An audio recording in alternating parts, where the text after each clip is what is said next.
this video, now we are going to learn about solving quadratic equation by completing a square. So first we will learn how to complete a square. So if we are given a quadratic equations like x squared plus 6x, so we know that in a complete square we have three terms. So what we will add here so that we will have a complete square. So we want to add the third term. Let me remind you the formula.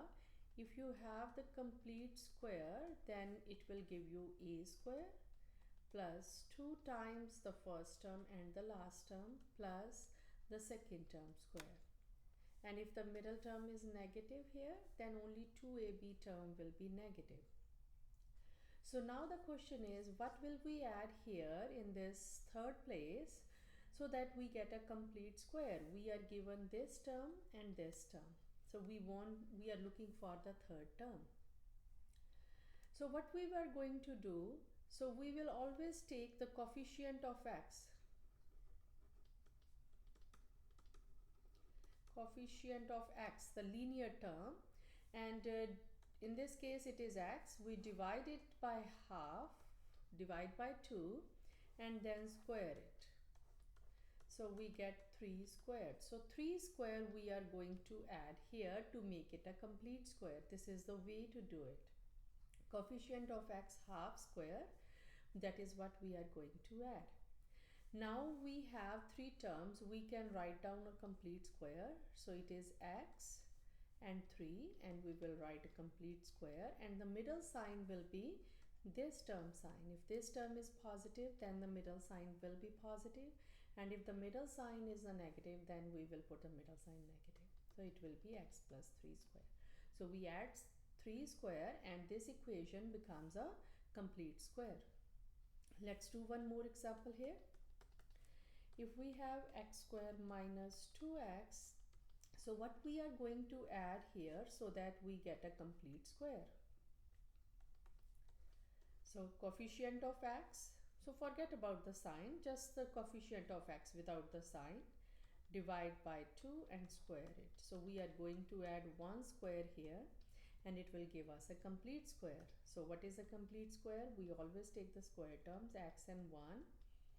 It's a complete square, and the middle sign will be, now the middle term is negative, so the middle sign will be negative. So it will be x minus 1 square. And now I want to point out here, this method only works if the coefficient of x square is 1. In both of these questions, the coefficient of x square is 1. So this method only works for if the coefficient of x square is 1. And if the coefficient of x square is not 1, as in the next question, so we have to make it 1 before we complete a square. For example, if this is a question, 2x square plus 12x plus, so what we are going to add the third term so that this becomes a complete square. So first of all, the coefficient of x square is not 1, so we have to make it 1. So factor 2 out. So what is left here? First term we are left with only x square. Second term we are left with 6x. So now coefficient of x square is 1. So what we are going to add here? Coefficient of x half square. So that means 3 square we are going to add. And it becomes a complete square. It becomes 2. So what are those two terms? X and 3. And the middle sign will be plus. It is a complete square. So what we are adding here? So if you see, we are adding 3 square is 9. And when you open the bracket here, 2 will distribute everywhere inside. So this is 9. So let's write like that. So we are adding 9 here. So ultimately, if it is 2x square, 6 times 2 is 12x. So 9 times 2 is adding 18. So we are adding 18 here to complete a square. So every time when we are completing a square, make sure you make the coefficient of x square 1 by factoring out the coefficient of x. Now next one is solving quadratic equations using a completing square method. So suppose we have this is a quadratic equation. So the highest degree of the variable is 2. Now use completing square method.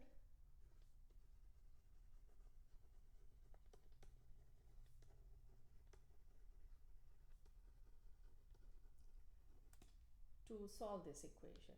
So to complete a square, we only need x squared term and x terms on one side. If there are some extra terms, move that to the other side. That is the first step. Move constants to the other side. So what we get? We get 2x squared minus 12x is equal to 3. So now we have to complete a square. So we have to ask ourselves a question, what we will add here so that the left hand side will be a complete square, right? And if two sides are same, you will add something on the left side. You have to add the same amount on the right hand side as well, right? To make both sides same. So our second step is complete a square on the left hand side.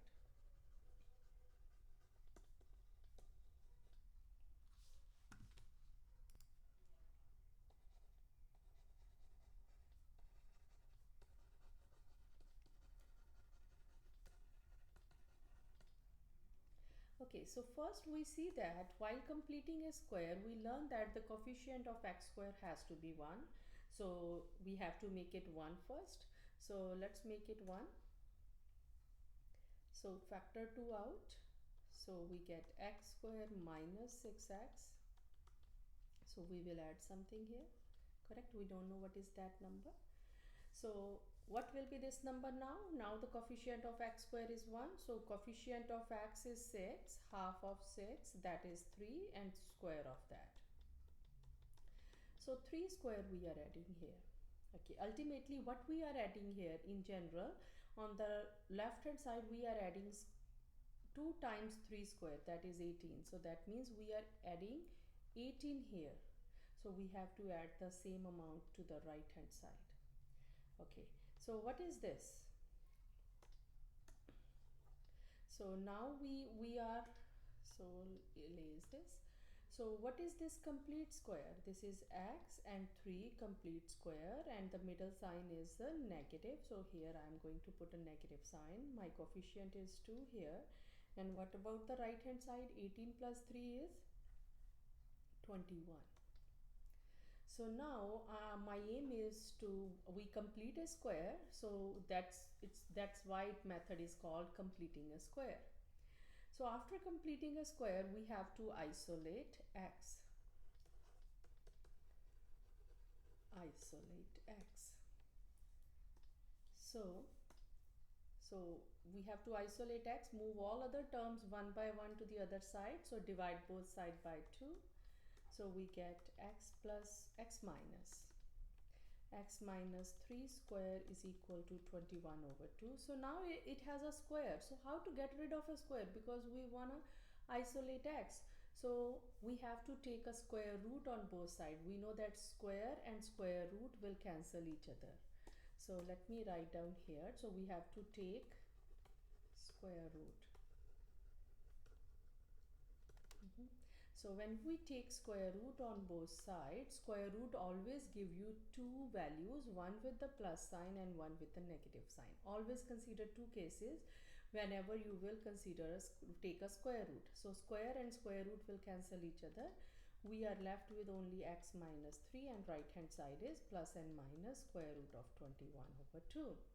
And now isolate x, add 3 on both sides, move this 3 to this side, you get 3 plus and minus 21 over 2. So these are two x values we get as a solution of the given quadratic equation using completing square method.